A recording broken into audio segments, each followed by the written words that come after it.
Place maintenant à la chronique culture de 64 minutes. Dominique Chimbakala s'apprête à nous rejoindre. On commence ce soir avec la disparition du batteur du groupe franco-ivoirien Magic System.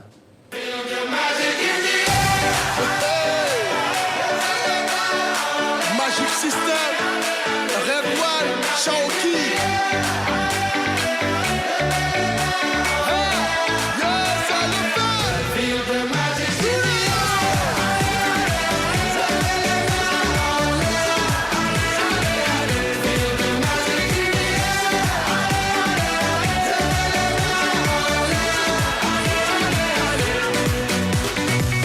Comme d'habitude, on est calé. Comme toujours, ça va aller. On te met l'ambiance à gogo.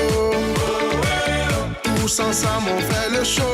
On t'invite à la magie, y a pas de raccourci. Oublie tes soucis, c'est bien faire la folie. On t'invite à la magie. Bonsoir Dominique, le monde de la musique qui est donc une nouvelle fois endeuillé. Oui, bonsoir Mohamed. Oui, on a appris la disparition de Pépito. C'était le batteur et le chef d'orchestre du groupe. On a appris qu'il s'est noyé dimanche à Jacquesville. Il essayait de sauver quelqu'un près d'Abidjan, donc sur cette plage près d'Abidjan.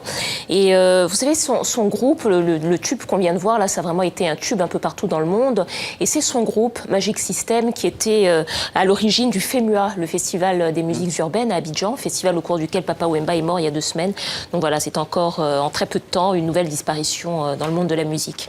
Au programme également, Dominique, le Sénégal avec le début de la Biennale internationale d'art contemporain à Dakar. Absolument, c'est la 12e édition et pour cette 12e édition, vraiment, ça confirme que Dakar est bien une place importante de l'art contemporain en Afrique. 77 artistes sont présents, 77 artistes originaires de 24 pays différents, c'est-à-dire la diversité. Et puis il y a aussi des manifestations off, comme tout festival qui se respecte. Là, il y aura à peu près 300 off. Alors ça se passe dans l'ancien bâtiment du Palais de Justice de Dakar. Cette année, le thème, c'est le réenchantement.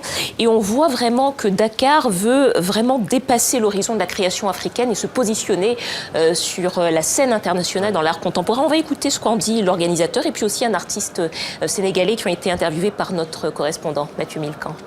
Et je pense que le monde a besoin d'être réenchanté. Et je pense que pour ce faire, il n'y a que la poésie. Et la poésie, c'est quoi? C'est l'art. Et je pense que si quelque chose peut nous redonner l'envie d'être des humains et de penser autrement, c'est l'art. Si vous regardez, vous verrez que c'est de l'art contemporain tout court.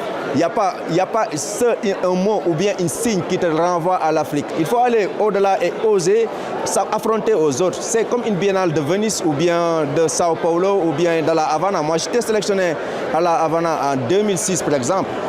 J'ai installé une œuvre majeure avec d'autres artistes d'autres horizons. Donc, nous, notre place, c'est dans le monde, c'est plus dans le Sénégal. Cette biennale est internationale. Voilà, alors l'artiste qu'on vient de voir, c'est un des artistes qui compte au Sénégal dans l'art contemporain.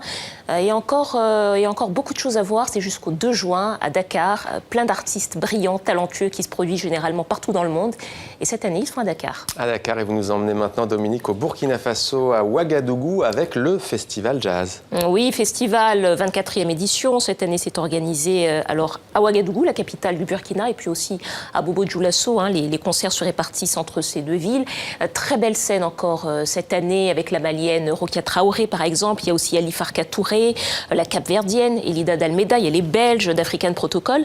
Alors vous savez Mohamed, on dit souvent que le jazz c'est une musique élitiste. Et bien cette année, le festival a décidé d'initier le grand public au jazz et notamment en se déplaçant dans les écoles, dans les associations culturelles comme l'atelier Silmandé. On voit à Silmandé, on voit des images. C'est un atelier qui encourage la création artistique des enfants par le jeu.